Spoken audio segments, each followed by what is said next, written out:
So I got my spring in the bottom, my grease in there. I got the little O-rings in there along with the ball bearings. And now we're going to try to put it together. And I'm going to try to demonstrate this on camera. You want to be careful. You set this down. It went right in.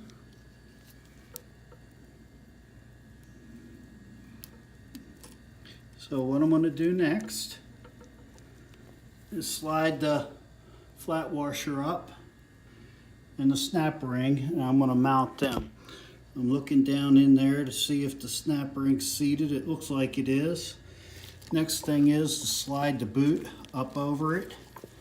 Pretty easy. And the bad thing about this is there's no way to grease those fittings without taking the shaft out, without doing that, because once you put that washer in there, the washer covers everything. And I got hung up on the front there, but it covers everything. So you really can't get in there to put any grease in to grease those ball bearings. So I'm going to crawl underneath, connect the shaft to the engine, and then we're going to remount the engine and the radiator. So I got it down a little bit. It's easier the second time, and it always is, but because you're learning the first time, and this is my first time. So I'm going to ensure that snap ring is seated properly. Then I'm going to crawl underneath, put the 3 bolts in that hold the shaft to the engine.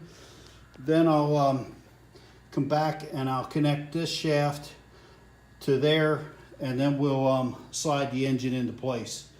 So that should give us enough room to get everything done. So I'll be right back. Pulled the shaft back off. I didn't go anywhere, didn't slide even under it. I realized I forgot to put the fan back on. So you can't put the fan on if it's connected to the HST, the hydrostatic transmission. So when you put this fan on, you want that notch there needs to line up here, and then you have 2 holes here that correspond to that, and there's 2 small, like I said, I'll be back. So when you put this on, you don't want to put it on this way. You want to put it on this way so that the hollowed out side goes towards the hydrostatic transmission. That's the way you're going to want to put it. And then you want to line this hole up into the flange there, and then these holes here on the flange. So once that's on there, I'll line that shaft back up, slide it back on, and do the other stuff. So, all right, okay. So we're going to call it quits for the night. Got the fan blade back in. I did not mount this solid yet with the, let me walk around here.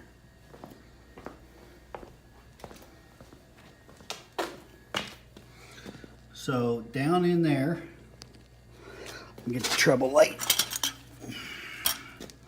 So down in there is a hole, and I think that hole, well, it's not lined up very good, is it? Huh.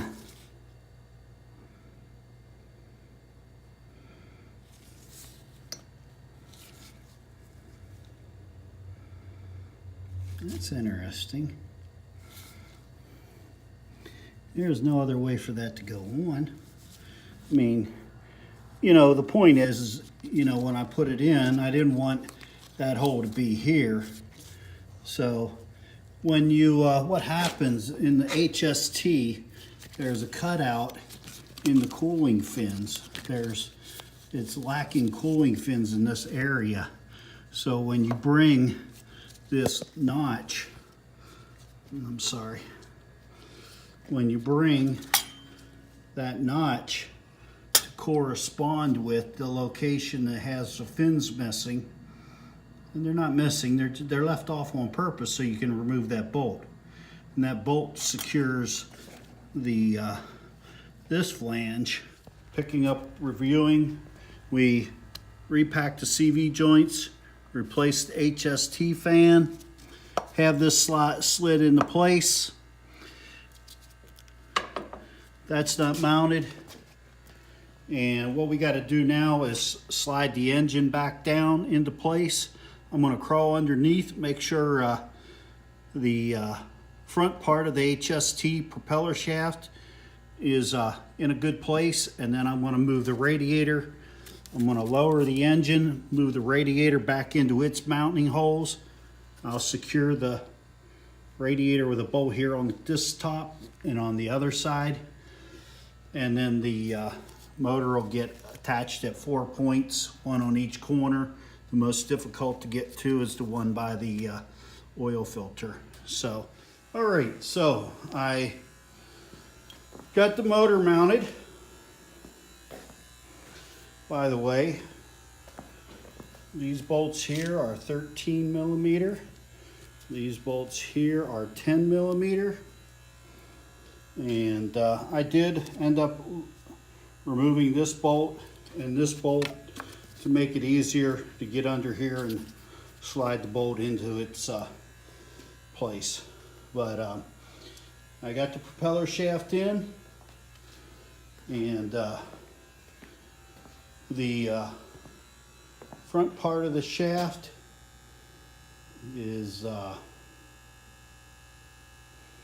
secured by 12 millimeter bolts.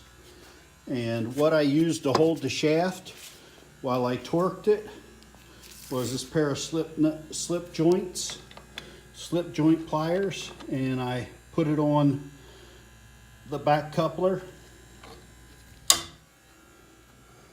Okay, so the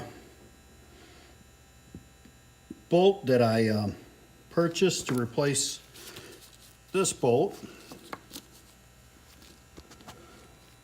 is that part number right there. It's a M8 by 1.25 by 30. Again, I don't know how that breaks down into length. It might be a 30 millimeter long. I don't know. So anyhow, it comes with a lock washer on it. This lock washer will not slide off. So that's a good thing when you're putting it in. It's kind of captive in there. So like I said, I'm going to go over a list of the prices on all the parts that I purchased, and go over them and give the part numbers, and maybe I'll put it in the description. So, all right. So while I was off camera, I thought it might be a good idea. So I put that bolt in. I'll show you. Put the bolt in. Remember, you got to line that hole up, and your notch on your fan should be there. Although the notch on this fan doesn't really matter on the 1850 model, but it's going to either be here or on the opposite side. So you might as well put it in on the right side. It's kind of machined on this side so that the head of this bolt and the flat washer, or excuse me, the lock washer fits flat on it. And then when you put that notch here or opposite, and you don't want it opposite, just saying, it'll make it easier finding the bolt if you go this way. It will line up with the bolts that hold the fan onto the coupler. So there's a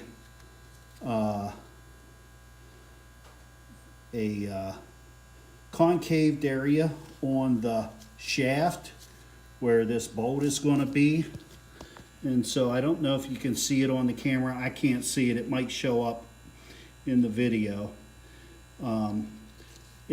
The coupler is going to set away from the HST housing by about 1/4 of an inch. And So you'll have to pull this back. Remember, there's a spring in the front of this CV joint, and there's a spring in the front CV joint. So this is the back CV joint. The engine side is the front CV joint.